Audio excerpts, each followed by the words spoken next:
Erev Tov, and we are in Parashat Vayigash, and he approaching. There is in Hebrew few expression about standing to talk, approaching, to come, to speak. And Vayigash in the Torah means that he approached, that he stood to speak with all the power that he have. So who are we talking about? We are in the middle of the Yosef and his brothers saga. Yes, in the middle of the stories, Yosef with his brothers. And last week we didn't talk too much about the details, and I hope to talk about it today. But first of all, let's review the story. Let's say a little bit what happened last week. Last week we learned about there is hunger in Israel. Only in Egypt there is food. Yosef is the vice king, the second man in Egypt, and he's not only the vice king, the second man. He is also the person responsible on everything that's going on in Egypt. He is responsible for the economic way, of the money way. He's the person. He's the prime minister of Egypt. And the brothers coming to Egypt, not imagining that the king, the vice king, would be their brother. They coming to the king talking to them very harshly. From start, the king telling them, you are spies, you came to spy in Egypt, and you are liars, and he putting them in jail to 3 days. After that, they telling Yosef the story. We're not liars, we're not spies, we came to buy food like everyone. Our father lives in Israel. We have a small brother. We had another brother that he went away.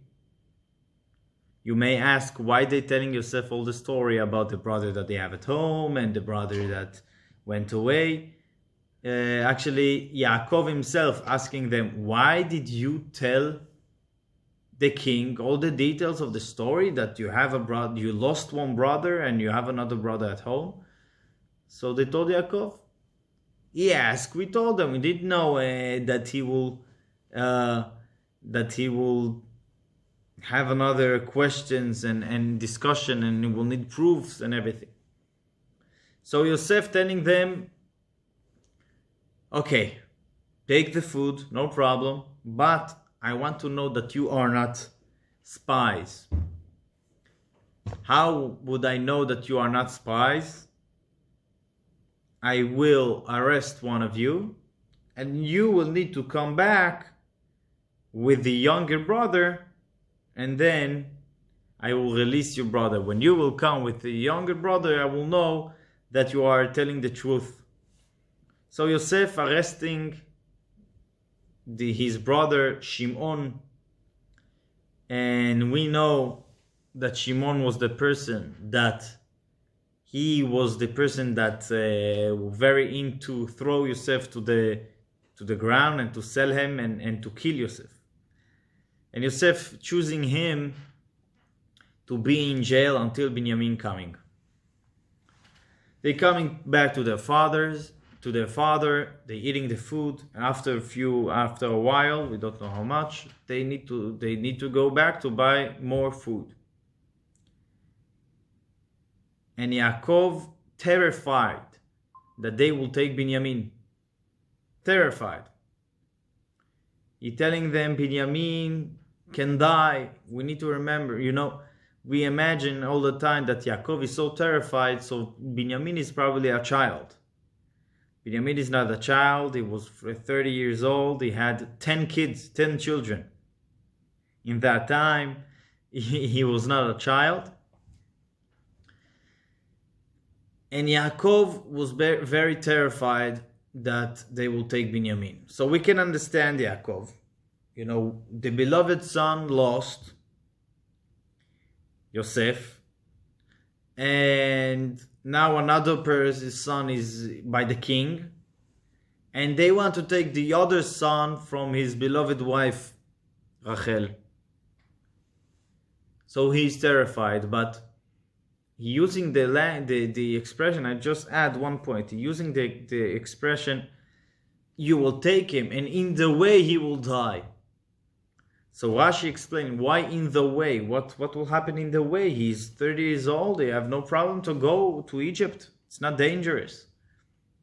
So Rashi explained his mother died in the way also. Rachel died by the way that they went to Israel. And the Rebbe adds more than that. Also Yaakov thought that Yosef died in the way when Yaakov sent Yosef to look for his brothers.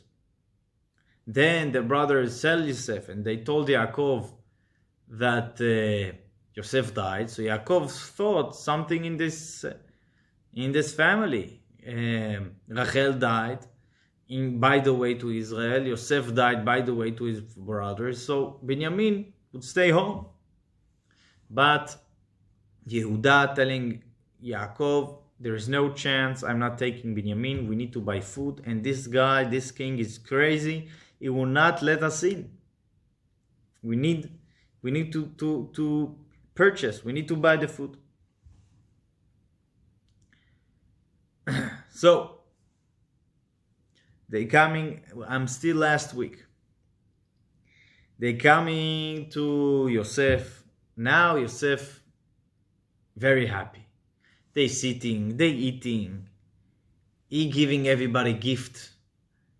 A lot of gifts to Benjamin, giving much more than everyone.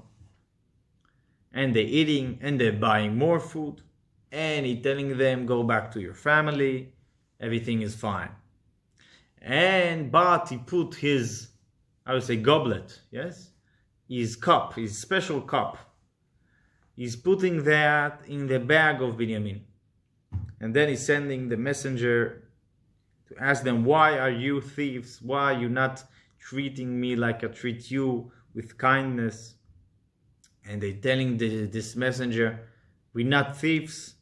The person that is thief, you can kill him, you can take him to a slave. We're not thieves. So he start looking in their bags, and he's starting from Reuven, Shimon, Levi, Yehuda, Issachar, Zvulun, Gad, Naphtali, Asher, Yosef, Benjamin. And he coming to the bag of Benjamin, and he finding this goblet. Now he telling the brothers, I'm taking only Benjamin. He's the thief, I'm taking him. They all coming back, and now the parasha starts. Yehuda coming to Yosef with all his power and telling Yosef, you will not take Benjamin. You will take me, Benjamin going back. We will not, all the brothers were in the same fight. The fight to bring Benjamin home to his father.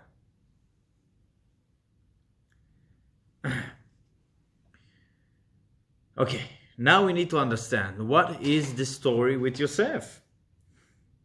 Why are you sending them back and forth again and again, and you making them crazy?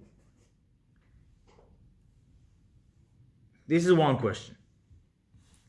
The second point we need to understand, and it's much more a bigger question. Yosef is a king. Yosef was not home 22 years old. 22 years. Yosef is already king for 9 years. It was after 7 years of prosperity, 2 years of hunger. That it was the story. This is the time that the brothers coming to Yosef to purchase food. And Yosef was, after 9 years that he was king, why he didn't told his father that he's king living in Egypt? You can send email, WhatsApp. You can send. You cannot go personally. Send us messenger. Why you need to his father every year in his yahrzeit, lighting the candles, crying, screaming, "Where is my son?" Why you need to bring him all this suffering? The brothers, you're making crazy.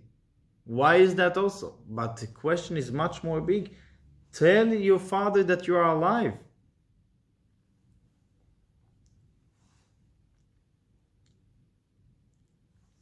Okay, this is the question.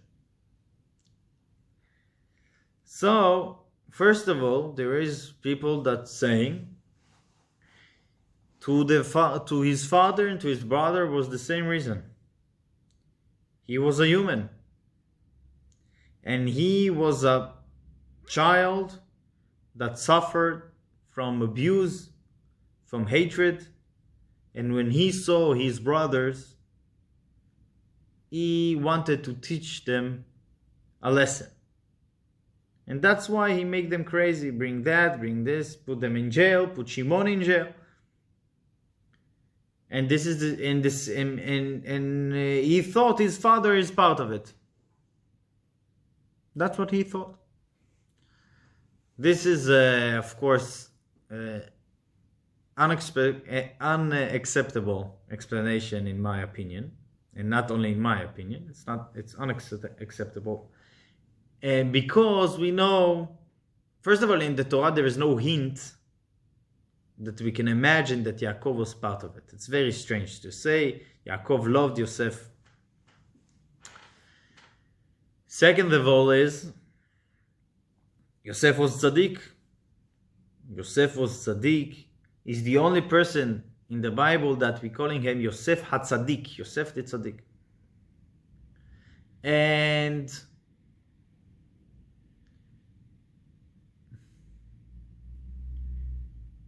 there is more reason to know that it's not true. That it's not the old story, of course. You know, Yosef, in this last few weeks, we're learning that he was crying.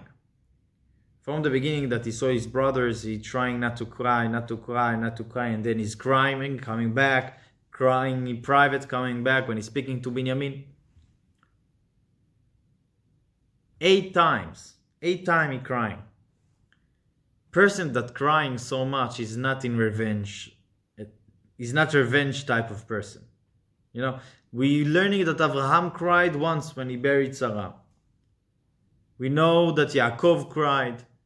Yosef crying so much is not in revenge situation. He's in suffering. He's waiting to his brothers. And much more than that, a proof that it's not the explanation. It's that they didn't say that they are sorry. After Yosef revealed himself, they didn't say, "We sorry," and he said, "I forgive you." And in the second after he revealed himself, he changed his whole attitude. "You welcome, come with all your family, live in the best place in Egypt, bring father fast." So he was not in revenge time. It was not. So first of all, we need to learn one of the commentaries that is the beginning of everything in that story. The commentary Nachmanides, Rabbeinu Moshe ben Nachmani, the Ramban, one of the biggest commentaries on Torah and on Talmud, on everything. And he saying something. Yosef, when the Torah telling us the story that Yosef seeing his brothers, the Torah said that he remembered his dreams. What the Torah trying to tell us? Yosef had 2 dreams before all the story started. He had dreams that everybody bowing to him. All his brothers bowing to him, and he is like the tallest. And his father bowing to him. So when he saw his brothers, he said, oh, what does that mean? It means that he all the time saw in the dreams a message that this thing need to happen. Everybody needs to come to you and to bow to you. So when he saw the brothers, he said, oh, now it's happening. First of all, he waited. He didn't tell his brother and his father that he is the king, because he wanted them to come to him to bow to him. If the king calling to you, it's not that you bowing to him. And then when he saw them, he saw that they didn't have Benyamin. And the dream said that everybody is bowing to him. So that's why he sent them again to bring Benyamin. First of all, it's not answering on all the details. Why you need to do the story with the goblets and everything. And also it's not clear. There is a joke, a famous Jewish joke, that one rabbi of a city died, and he left a son that he was not great like his father, and he wanted to be the next rabbi of the city, and the people of the city did not choose him. So he start telling people, I'm dreaming my father coming to me every day and telling me you need to be the rabbi after me. Every night I'm dreaming about my father coming to me and telling me to be the rabbi. So the people told him, your father coming to you, this is the problem. You need to come to us. You need to come to us to tell us that you need to be the rabbi. He's coming to you. You are not you. Yes? So the same thing with Yosef and his brothers. He dreaming a dream. So what? We need to dream that we need to bow to you. Okay? Not you need to dream. So that's why this story needs more explanation. Needs more explanation. And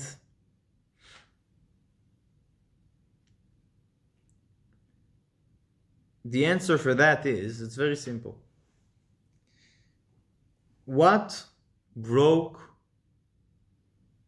the answer for that is we need maybe to say a few words before. What is tshuva? Tshuva in Hebrew. Tshuva means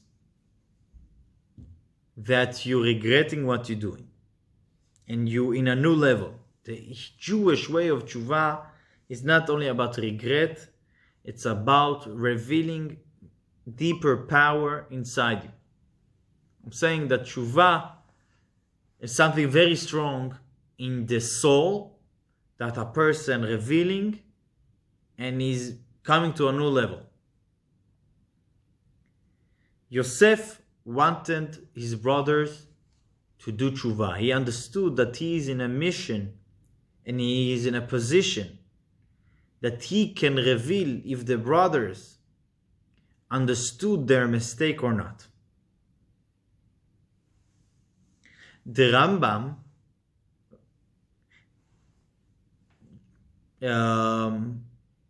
saying halakha, how a person can know that he did tshuva. How a person can know. So the Rambam said, if this person coming to the same place and the same situation and the same, everything is the same as the situation that was when he sinned. Oh, 1 second. Aaron, how are you?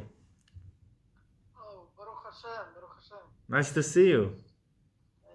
Nice to see you, Aaron. Ah, hello, Mazel tov. Everything okay? Continue with the lesson. I will continue. I'm not stopping. We will continue with you. Yes? How are you? You came to us. Okay. The Rambam saying, what is tshuva?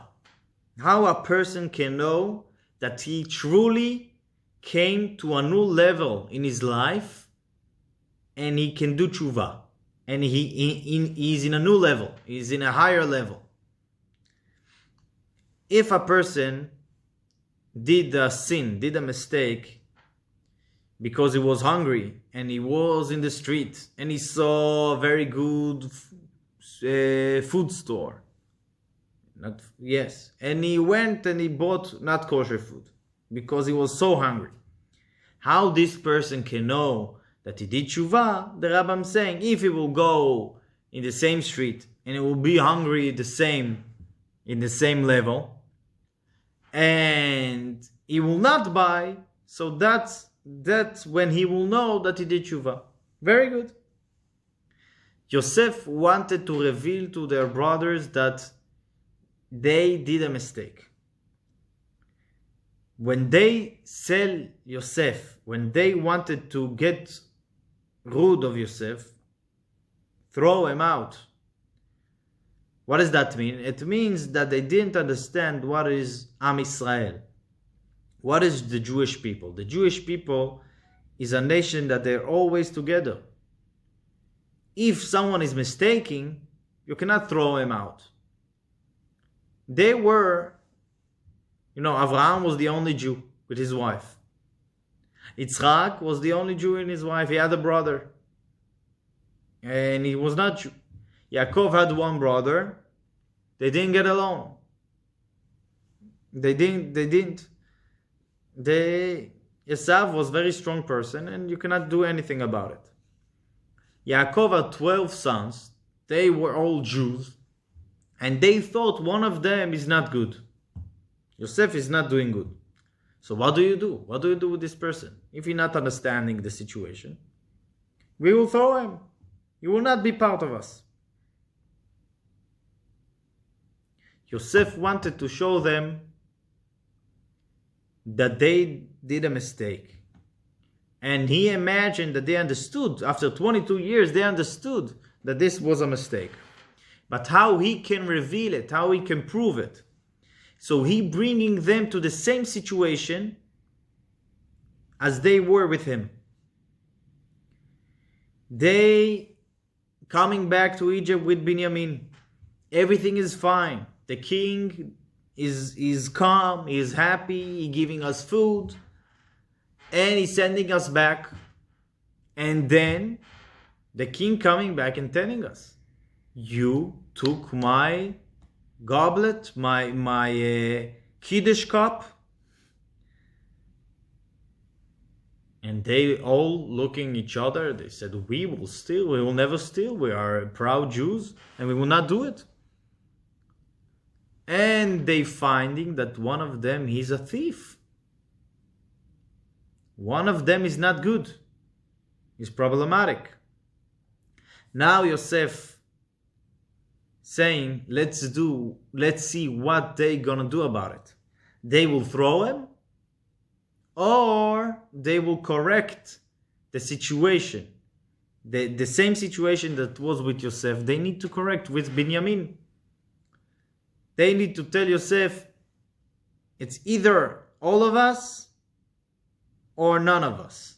You cannot take only Benyamin. Even though they can tell themselves, Yehuda can say, I guarantee, Father, that I will bring Yosef back, but I didn't imagine that Benyamin is so stupid to steal from the king. Yes, they thinking that he stole from the king. But no, Yehuda revealed to Yosef, no.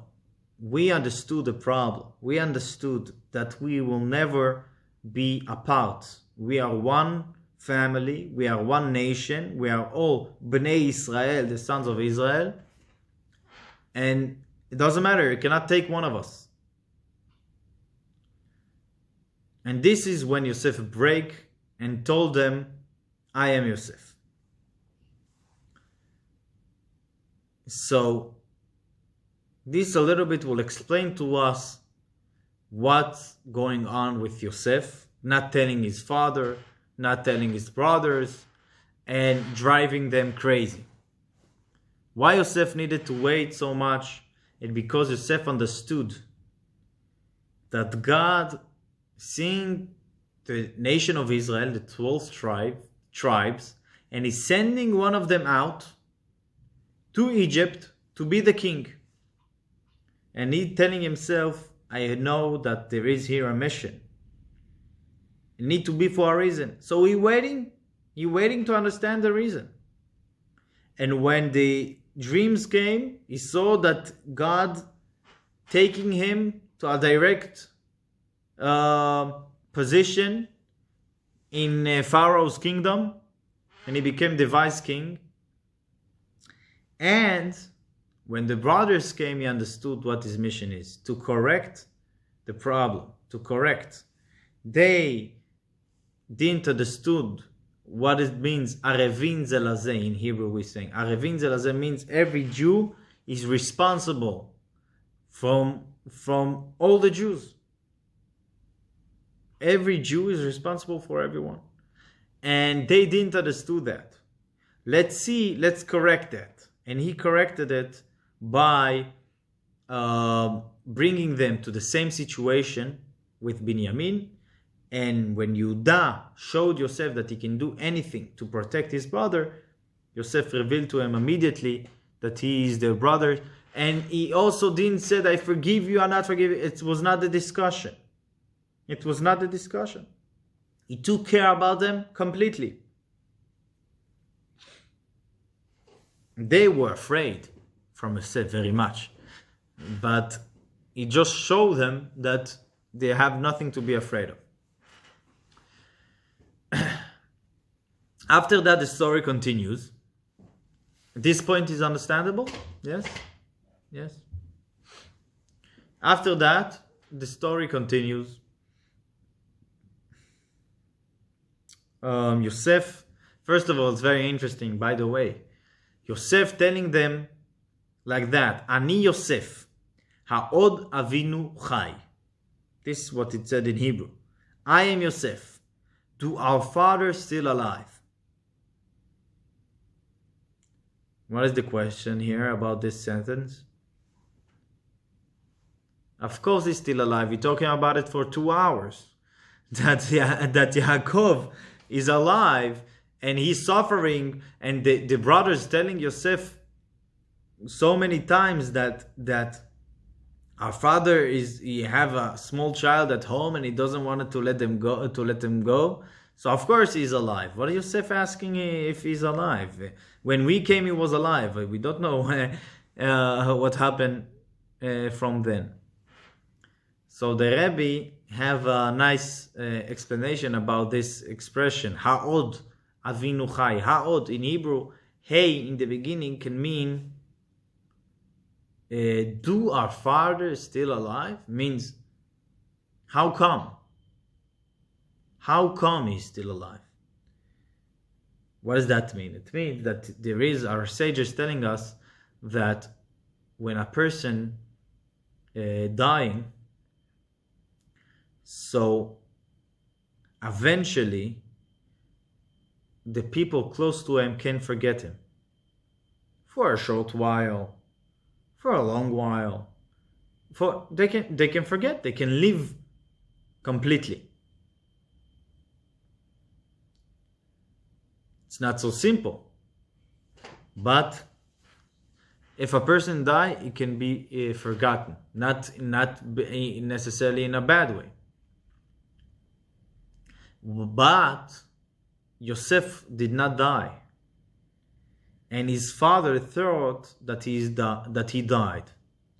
So the suffering of thinking that your son died, but he didn't die, so you really not really forgetting him. He always in your mind. When a person close, God forbid, a person close to a person die. So if he will not forget him, it will drive him crazy.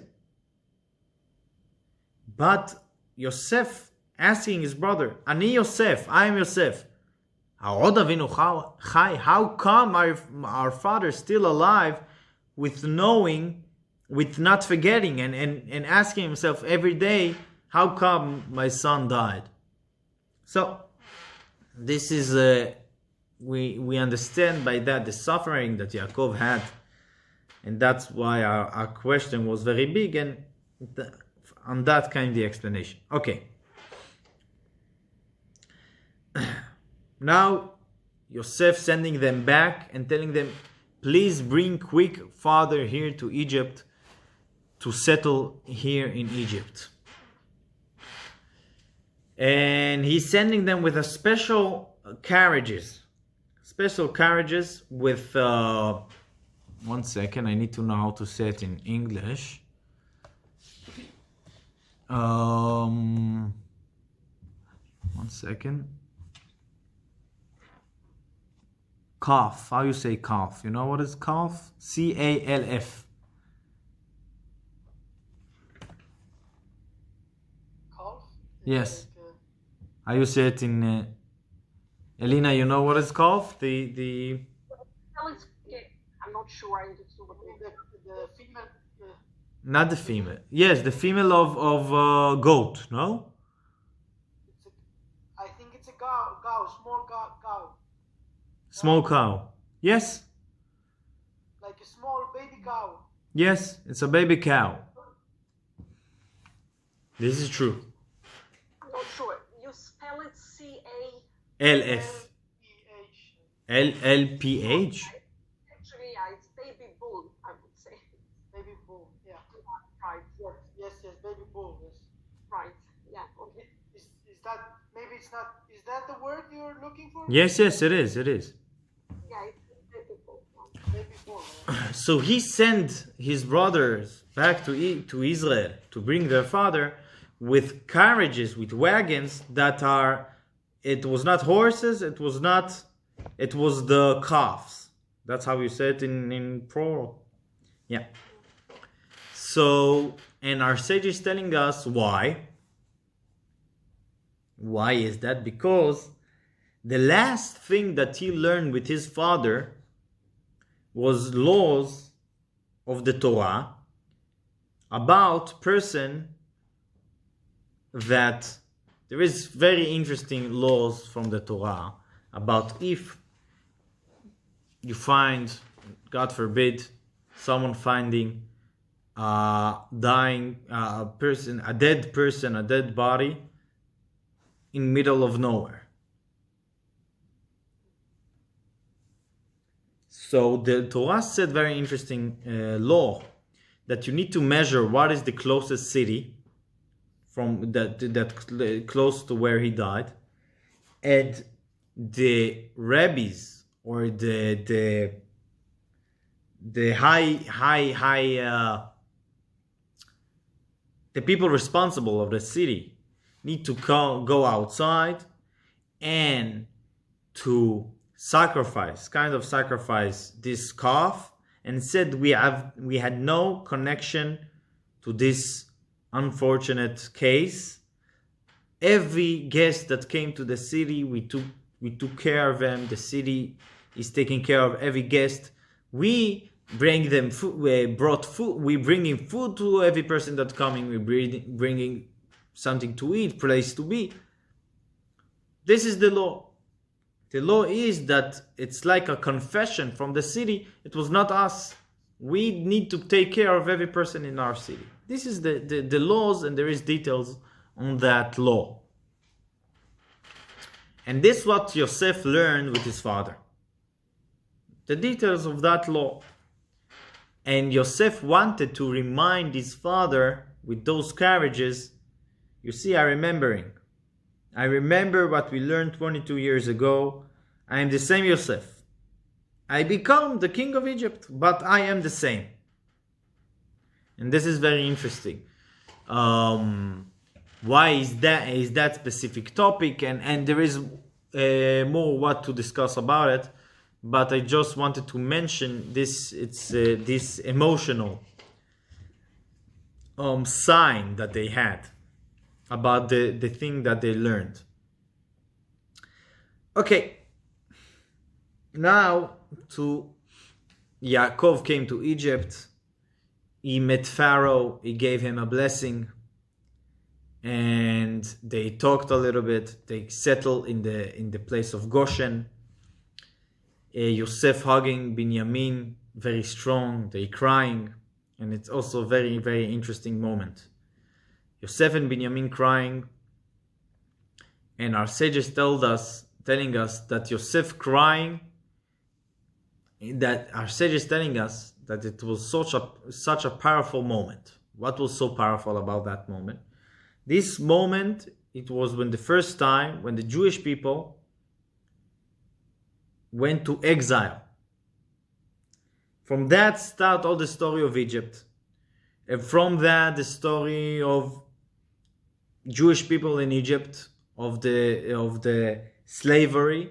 And from that, they went out from Egypt. From that moment, when the brothers met, and it was such a powerful moment that when Yosef hugging Benjamin, they like having a vision of the history. And Yosef seeing that in Benjamin's part, in the land of Israel was divided to tribes. And in Benjamin, until today, Tel Aviv is in Gush Dan. Gush Dan, the area of Dan. And Jerusalem was in Yehuda and Benjamin. The temple in Jerusalem, Beit HaMikdash, was in the place of Benjamin. And when Yosef seeing that, he's crying. Why? Because they will fall. And Benjamin crying also about the temples that will be in the part of Yosef. They had also, before the temples in Jerusalem, we had tabernacles in the place of Yosef. And they crying, and it's also a very powerful moment that there is in Parasha. Now, very, very, very interesting topic on the Parasha, on the story, and how it's very interesting. Why it's very interesting? Because it's the solution of the Judaism between communism and capitalism. Or not communism, how you say, socialism. How it's connected to our parasha. So, Yosef is the king. He is the king, and he is the king in the time of 7 years of hunger, of prosperity, and then 7 years of hunger. When Yosef telling Pharaoh that this what will happen, telling Paro, we will have 7 years of prosperity and 7 years of hunger. What you say would be the solution? 7 years of prosperity? Okay. Every person will collect for himself all the things that he have and save it to the 7 years of hunger. Yosef did not say that, actually. He said something else. He said, you need to appoint, organize, smart person that will collect, you will rise taxes. In the years of prosperity, you will rise taxes, and then Pharaoh will have food for everyone. Sounds not so capitalistic. Actually, the tax was, in the time of prosperity, 20%. 20% of each field came to Yosef. It's a lot. In the time of amazing prosperity. It's amazing amount of food. And after then came the 7 years of hunger, and they needed to buy food. They didn't get it for free like Corona time. No, you need to buy. In Estonia, not so much, but in Israel and in America, you get Corona gifts from the government. And in Mitzrayim, no. You need buy the food from the king. So we need to understand what's going on here. It's not so simple, and it's not so short, the idea. But I will talk about one law that maybe will give us a little bit background about the Torah's approach between capitalism to socialism. There is one of the laws that the Jewish people got that concerning the Israel. We know there is few laws that connected to the land of Israel and not any other place. We know the laws of the fruits and the laws. Actually, not long ago I went to Rimi and I saw oranges and they said from Israel.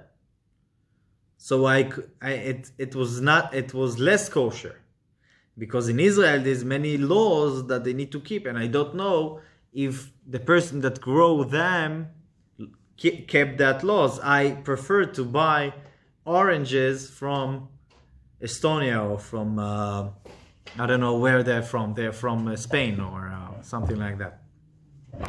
Turkey. So there is laws that concerning the land of Israel. One of the laws is the Jubilee law, laws of Yovel. What is the laws of Yovel? Yovel means that every 50 years there is a restart. There is a restart in all buying and selling of land. You heard about that law, Chaim? You're not sure. It's similar to the laws of Shemitah every 7 years, but it's not only that. Every 50 years, everything going back. What does that mean? Let's understand what does that mean. It means that if I want to sell my house in the land of Israel, the buyer coming and asking me, okay, what year in the Yovel are we? So I telling him, last Yovel was 20 years ago. So he telling me, okay, so I buying your house for 30 years, not more. In 30 years, it will go back to you. This is the law. What does that mean? It means that every Jew had a property for himself for eternity. He can sell it, but not more to 50 years. What is that? What that giving us? It's kind of a mix. Every person need to have the base of living. You need to have house, and you need to have some living. He can sell it if he wants, but it will come back to him eventually.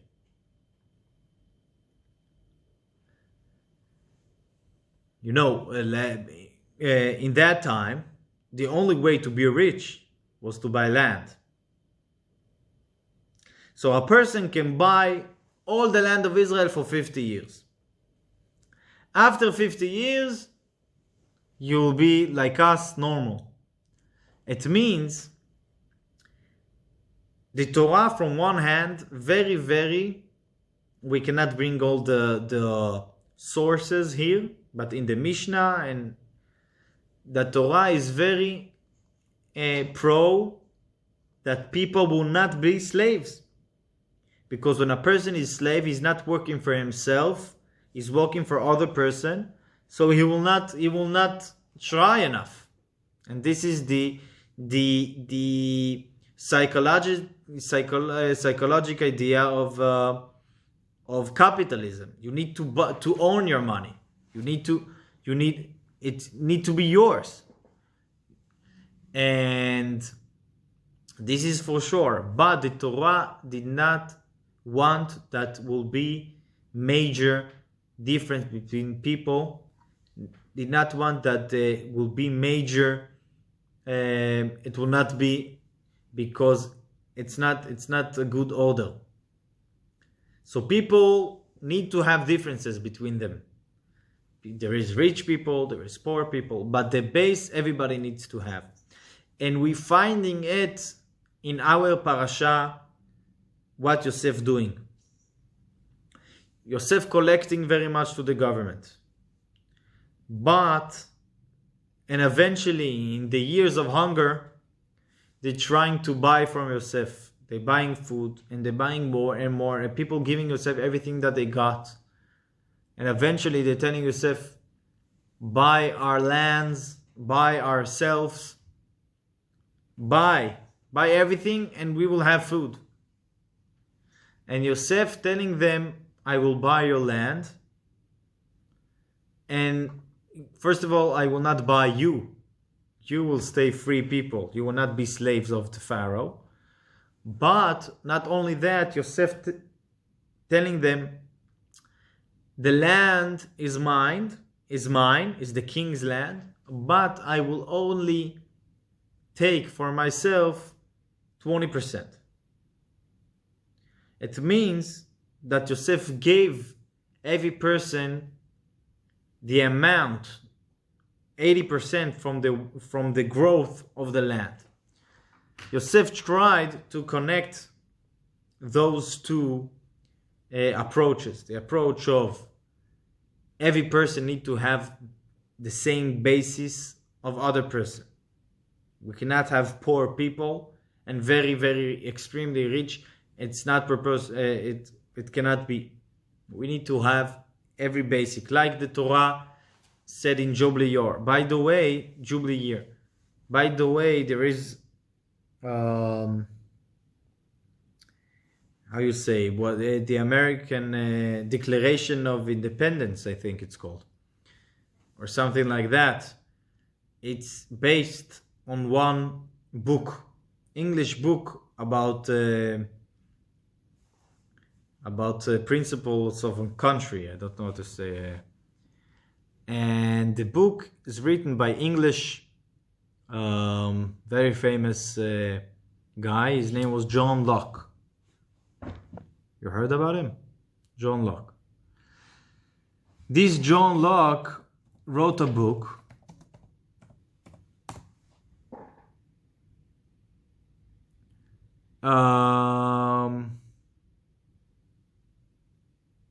he was a philosopher, an English philosopher, and he wrote a book about how a country need to be built. And this book based on this Jubilee year, these laws of Yovel. And he's saying very simply in his book that all the idea that he have is from the Bible, even not the parts that people add after non-Jewish people.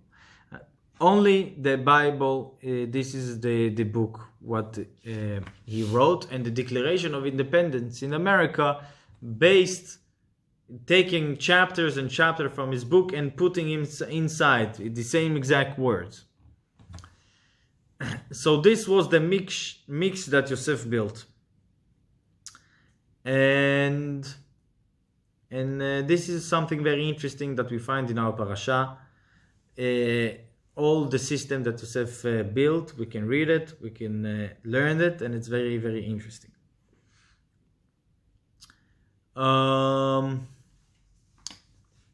This is all our parasha. Now, Avraham, you with us still?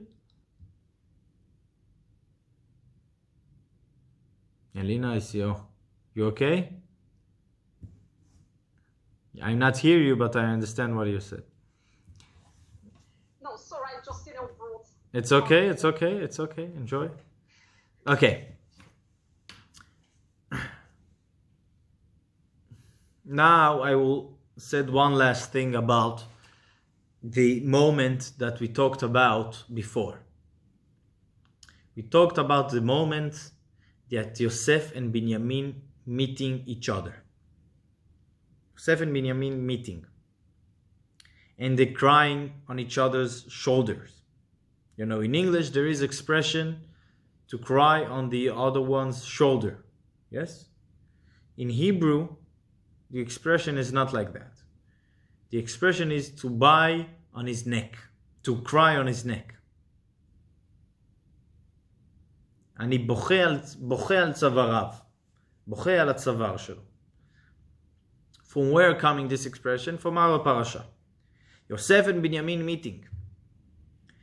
Yosef crying on Benyamin's neck, and Benyamin crying on Yosef's neck. Maybe the difference on the expression coming from the English translation of the Bible, that they translate neck, they translate shoulders, and that's why the change came. It's interesting to check, but it doesn't matter. In the Torah said very clearly that Yosef was crying in Benyamin's neck, and Benyamin cried on Yosef's neck.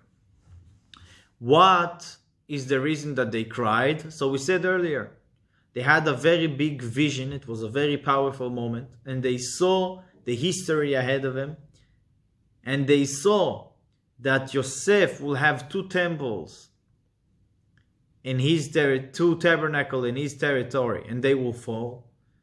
And that's why Benyamin cried. Benyamin cried on Yosef's crisis, and Yosef cried on Benyamin's crisis about the temples in Jerusalem. That's why he cried. So everyone cried on each other's shoulders, on the problem of the other one. And there is here two things that the Rabbi pointing out. First thing is, it's a very interesting thing that we will learn about Beit HaMikdash, and it's also connect that in 2 days we have fasting in the Jewish tradition. 10 of Tevet is the beginning of the, how you say, what the Germans did to Leningrad for a few years. How you call? Blockage. Yes, very good. How you said that one? Siege. Blockade it's the same basically. Yeah. So the Romans did a blockage to Jerusalem for 3 years, and it started in 10th of Tevet, and that's why we fasting until this day. And in our parasha, we're finding very interesting thing about Beit HaMikdash, about the temple in Jerusalem. What we find, what we just said, that when the Torah said that they cried in each other's neck, the Torah, the neck is talking about Beit HaMikdash, the temples. Yes. Yosef cried in Benyamin's neck because he saw the Beit HaMikdash falling. Why neck? Why the Torah? What is neck? When you're asking a person, what is neck? You know, we have the body, we have the head, and the neck is connecting between the body and the head. Yes? This is neck. So it's very strange, the Rabbi said, that the Torah will talk about Beit HaMikdash by the, neck is not a significant organ. It's the head. Beit HaMikdash is the head where God is. Why Beit HaMikdash is in the neck? Probably it's connection between our minds. Very good. Yes, this is the answer. Literally speaking, physical body and mental abilities and mental, Yes. skills are connected. So without that, it wouldn't be a connection. So probably. So Beit HaMikdash is connection, like the neck. Between what and what? Jewish people and God. Jewish people and God. When God is the head, everything happening in the head. You hear the fireworks. They start here the fireworks. So God is in the head. Because God is the central, God is everything. Everything is. But Beit HaMikdash is there not only to bring God, it's also to connect. It's not a place that the head is there. No, it's a place that the head coming down and the body going up. It's both sides. The Jewish people can go to Beit HaMikdash and God revealing himself in Beit HaMikdash. So Beit HaMikdash, when we talking so much about Beit HaMikdash, also about Asara B'Tevet, it's because Beit HaMikdash, it's a place when a Jew felt that he is connected to the head. And this is the place that the head were connecting to the body. That's why they had instant miracles in Beit HaMikdash. Because it's a place that the Jew came and needed to see, I'm connected to something higher. I connected to the head. And this is all the purpose of Beit HaMikdash. So this is one point that the Rabbi telling us. The second point is also very, very powerful. How come a person crying only about the thing that happened to the other person? Yosef seeing Benyamin, they seeing all the history. Yosef saw that in his place 2 tabernacles will fall. And he saw that in Benyamin's place 2 temples will fall. What bringing from him the crying? The tragedy that happened in the other person's life. And Benyamin, the same thing, is only crying about Yosef. How come? A person need to cry is more suffering about his problem, not from the other one's problem. You know, the Torah said, "Ve'ahavta lereacha kamocha." You should love a fellow human as you love yourself. What does that mean? You need to love yourself.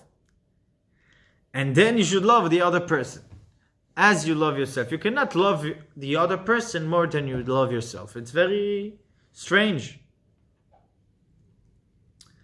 And the Rabbi explaining something very, very, very, very nice, we can call it. What is crying? Crying is to be sad and to cry.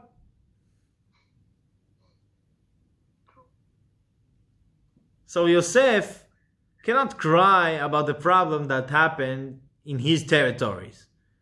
What do you mean? You have problems? Go fix them.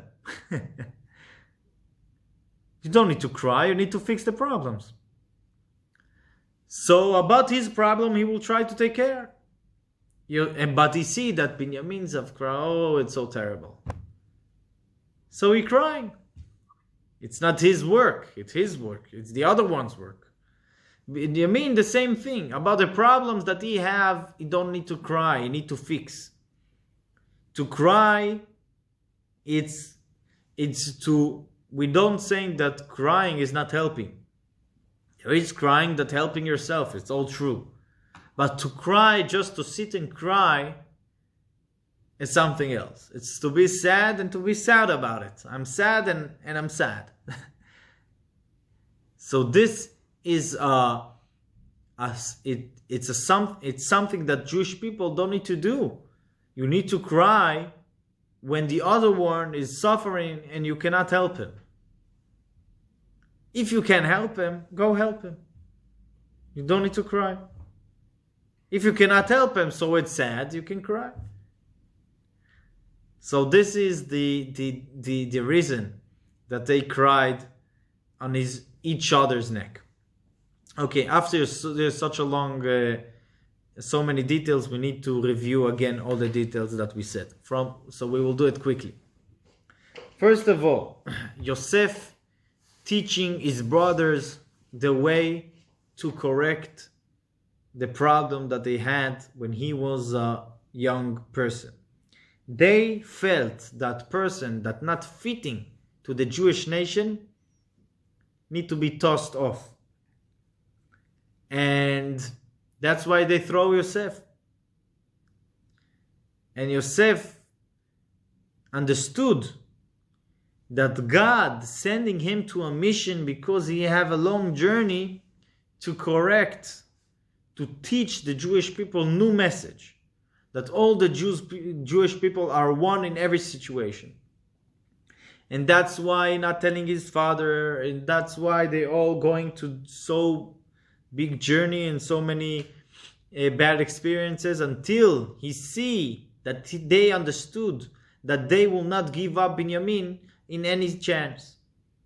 So this is first level of the story. That's how we understand few things. After that, we talked a little bit about the way that Yosef how you say, did the economics of Egypt, and he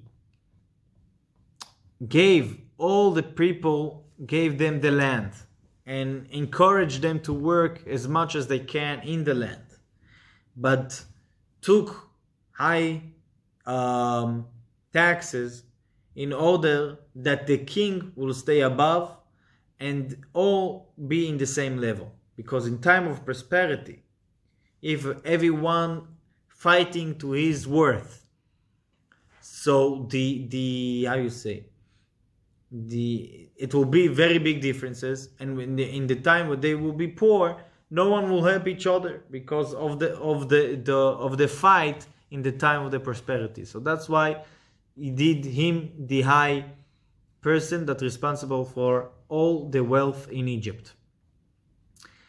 But he didn't took the people, the freedom from the people. And he didn't took the base of living of every person. He gave them the land, and he gave them 80% of every land, because every person need to have his base. But to fight for his position, and we mentioned John Locke, it's nice to research about it. And we saw it in the Yovel years. We mentioned also the story of the calf, the son of the cow. Yosef wanted to remind his father that he's still remembering everything that they learned. And even a law that did not concern Yaakov, did not concern Yosef, it's a law that connected to the land of Israel. And last thing, we talked about Yosef and Benyamin. Neck is Beit HaMikdash, because Beit HaMikdash is a place that connects Jew and God. It's a place of connection. And they crying on each other's shoulders because about your problem, you need to do not to cry. You can cry about the other person's problems. In our time, Beit HaMikdash is the same thing, is the place of the connection. So if we find in ourselves the place that connects us to God, this is the Beit HaMikdash in ourselves. It's not a place, only a place that God himself is. It's also a place that you are in. This is the idea. The idea is that God is inside you, not in a head way, that not connected to the body. No. Is inside you in a way that the body can connect to God that inside him. We need to find a way to reveal it, to use it, to go there to Beit HaMikdash and to come back to our home to remember it. So in each person there is the Beit HaMikdash inside him, not in a way that he can connect to it. This is the idea of Beit HaMikdash, and how he can connect to it, to learn about it and to practice. This is the way. Thank you very much. You there?